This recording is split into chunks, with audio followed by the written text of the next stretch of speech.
Assalamualaikum warahmatullahi wabarakatuh. Kembali lagi dengan saya Madani Tani.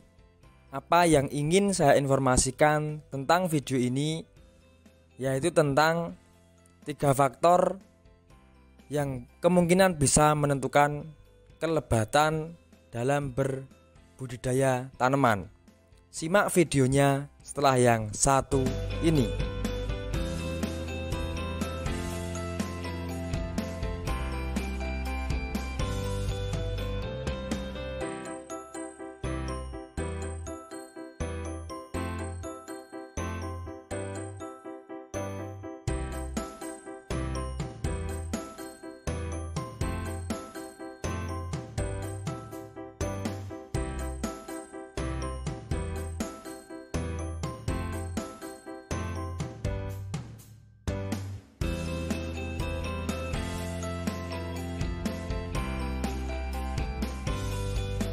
Oke, baik sahabat petani semua, mengingat ada pertanyaan-pertanyaan yang saya rasa ini juga penting, jadi video ini adalah segelintir jawaban yang bisa saya jawab tentang pertanyaan yang saya terima.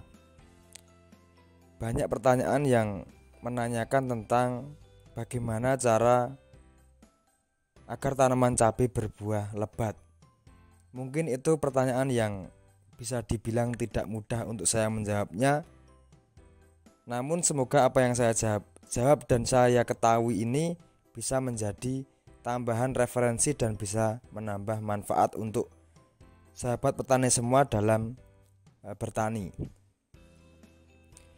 Dalam kita menanam atau kita bertani, untuk menjadikan tanaman itu berbuah lebat itu mungkin saya tidak bisa apa-apa, karena pertanian sangat dinamis dan semua tergantung yang membuat hidup. Kita nggak pernah tahu, kita nggak bisa bahkan untuk memerahkan cabai aja kita nggak bisa apa-apa.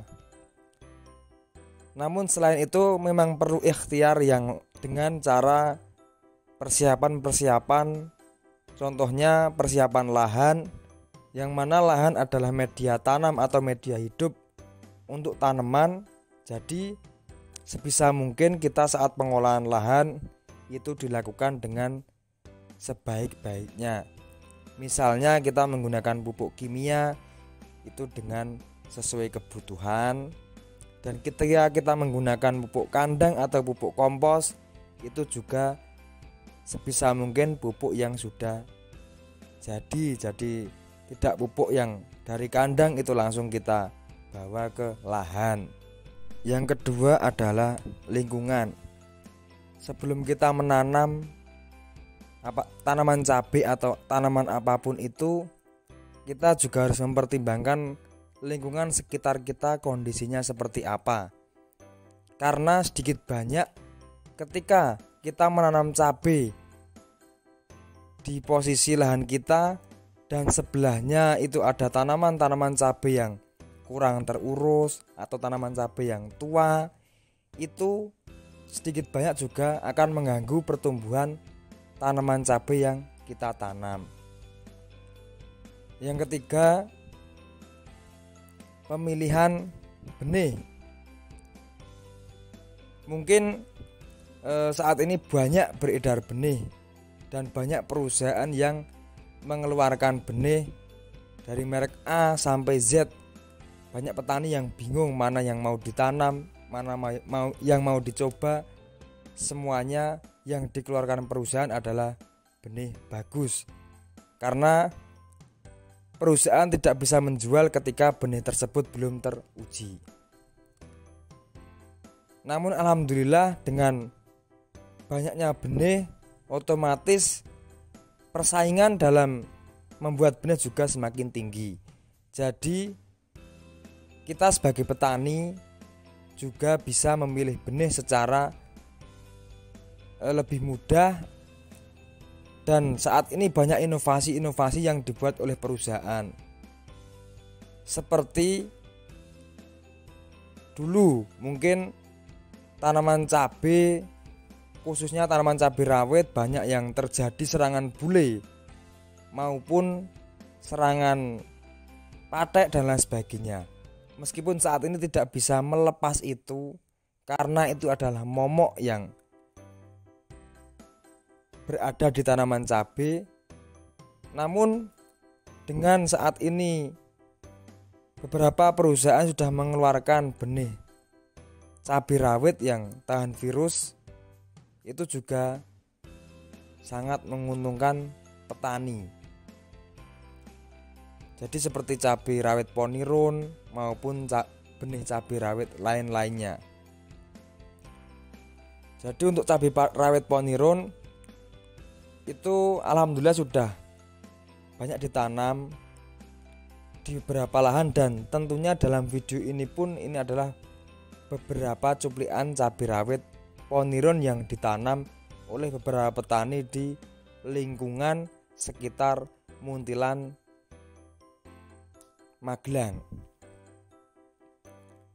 Kenapa kita harus selektif dalam memilih benih?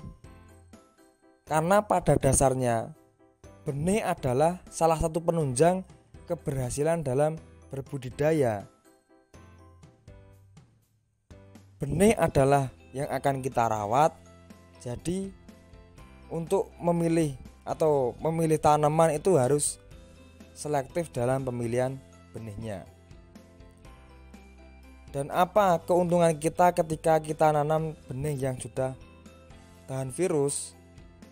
Yang pertama, memudahkan perawatan dalam mencegah virus Gemini, karena gen dari benih tersebut sudah ada ketahanan virusnya. Dan tahan virus itu bukan berarti anti kuning, anti bule. Tahan virus bisa terjadi, bisa juga berdampak bule, bisa juga kena bule, namun minim sekali.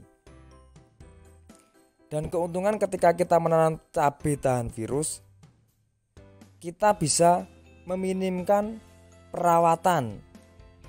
Biaya operasional bisa lebih sedikit karena kita tanam, kita suplai dengan nutrisi, dengan pupuk secukupnya, dan benih tersebut sudah bisa beradaptasi di lahan atau lingkungan yang kita tanam.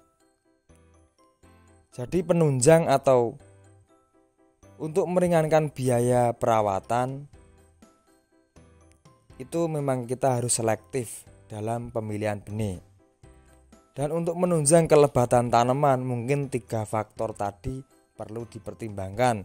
Yang pertama, pengolahan lahan. Yang kedua, melihat kondisi lingkungan. Yang ketiga, pemilihan benih. Mungkin hal yang bisa saya sampaikan itu seperti ini dulu. Semoga ini bermanfaat. Tentunya saya sangat berterima kasih kepada sahabat petani semua yang sudah mensupport apa yang saya bagikan, yang sudah menonton video ini. Semoga bisa bermanfaat. Mohon maaf, sampai bertemu di video selanjutnya. Wassalamualaikum warahmatullahi wabarakatuh.